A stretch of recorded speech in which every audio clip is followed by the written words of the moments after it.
4 பேரோட வாழ்க்கையும் கேட்டு நம்ம நாசமா தான் போணுமா? ஆமா.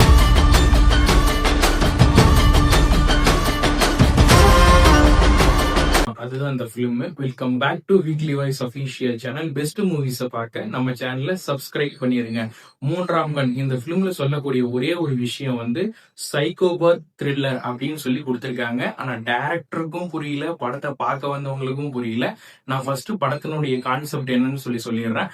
4 பேருனுடைய லைஃப் ஸ்டைல், அதாவது இந்த படத்துல வந்து ஒரு கம்பெனி இருக்குது. அந்த கம்பெனில வந்து எம்டிக்கு வந்து பொண்ணுங்களை துன்புறுத்தினா பிடிக்காது. ஜிஎம்க்கு வந்து என்னன்னா பொண்ணுங்களை அனுபவிக்க பிடிக்கும். அவன்கிட்ட இருக்கிற அசிஸ்டன்ட்டுக்கு பாத்தீங்கன்னா காதுல வந்து கொஞ்சம் வால்யூம் சவுண்ட் அதிகமா கேட்டாலே அவனுக்கு பிடிக்காது. அவனுக்கும் கீழே இருக்கிற ஒருத்தனுக்கு வந்து லைஃப்னால என்னன்னு தெரியாது, திருமணம் நடக்கல, மொத்தத்தில் நாய் மாதிரி வேலை செய்வான். இவங்களுடைய லைஃப் ஸ்டைலை வச்சுதான் படத்தினுடைய ஒரு கனெக்ட்னு சொல்லி எடுத்துட்டு போயிருக்காங்க. சொல்லக்கூடிய ஒரே ஒரு விஷயம், இவங்க எல்லாருமே தப்பு பண்றாங்க. இதுல வந்து ஒருத்த மட்டும் செத்து போயிடறான். அந்த வாழ்க்கைனாலே என்னன்னு தெரியாத ஒருத்தன் வந்து என்ன பண்றான்னா கார் ஓட்டிட்டு போயிட்டு ஒரு பொண்ணை வந்து ரேப் மாதிரி பண்ணிடுறான். அதனால இவங்க இறந்து போயிடுறான்.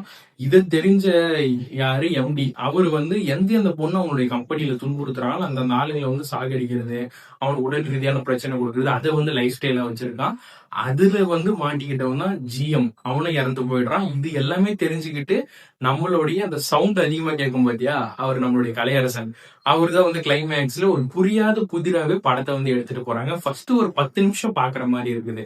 சென்டர்ல ஒரே ஒரு சீன் சொல்லணும்னா பெஸ்ட் ஆஃப் சீன்னா, நம்ம சொன்னால அசிஸ்டன்ட் ஸ்டாஃப்னு சொல்லிட்டு ஒருத்தர் இறந்து போயிடுறான்னு, நம்மளுடைய யாரு அவர் வந்து நிறைய பிலிம்ல பண்ணியிருக்காரு.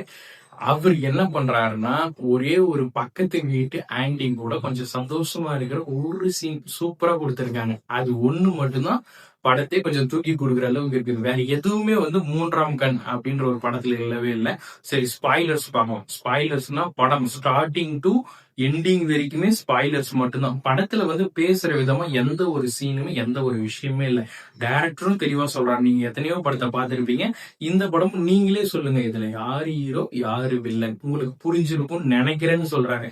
சார், இப்ப ரிவ்யூவர்ஸா இருக்கட்டும், பாக்குறவங்களா இருக்கட்டும், படமே புரியலையே, கதை ஸ்டார்டிங் டு எண்டு வரைக்குமே ஒரு புரியாத ஒரு கணக்குல எடுத்துட்டு போயிட்டு அப்ப நீங்களே பார்த்திருக்கலாமே அப்படின்னு தான் கேட்கக்கூடிய கேள்வி.